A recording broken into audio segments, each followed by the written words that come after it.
Ngano nga naay Catholic Faith Defender ang simbahang Katoliko? Tungod kay daghan na nga mga protestante ang nagsigi og pagpangatake sa simbahang Katoliko. Daghan nga mga protestante ang naghatod og sayop nga impormasyon batok sa simbahang Katoliko.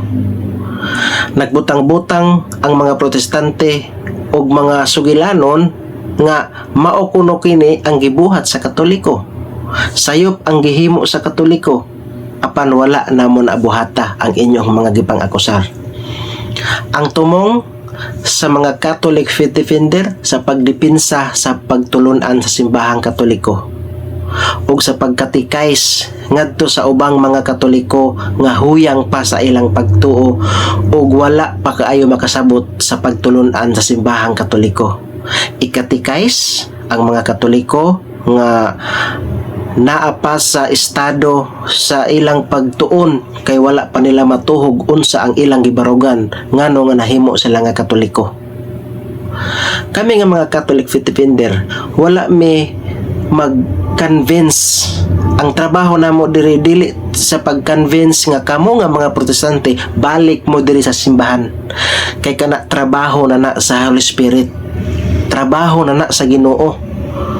Ang amo adire to inform nga ang inyong gipasangil nga ni kanamo dili na mao, wala namo na buhata. Mao na nga naami dire na nalipod sa simbahan kay kini nga simbahan nga Katoliko mao man gyud ni ang gitukod ni Kristo. Kamo igo raman mo nagsamok-samok, igo raman mo nanginhas og membro diri sa amoa.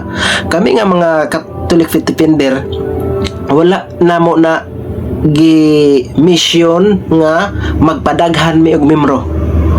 Ang amo adire pagtubag sa inyong mga akusasyon og paghatag og pagkatikais ngadto sa mga huyang pa nga mga Katoliko. Our duty is not to convince you kundi to inform you. Wala may maingon nga balik mo dire. Ako sa Badista man ko sa una, bag-o raman ko ng Katoliko.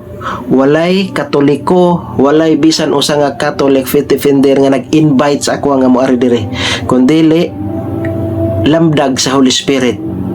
Nibalik ni anhi ko sa Katoliko, nibalhin ko sa Katoliko, dili kay gi-convince ko sa usa ka Catholic Faith Defender, usa ka pari o usa ka lay minister diha. Kundi giya sa Holy Spirit.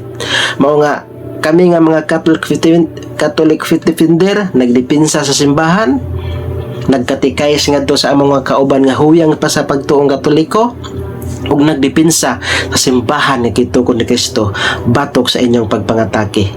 Wala mi ni anhi diri, wala mi diri sa social media nga nagsangyaw aron nga manag nga i-invite mo aron nga modaghan ang among membro, kundi magtubag sa inyong sayop nga akusasyon.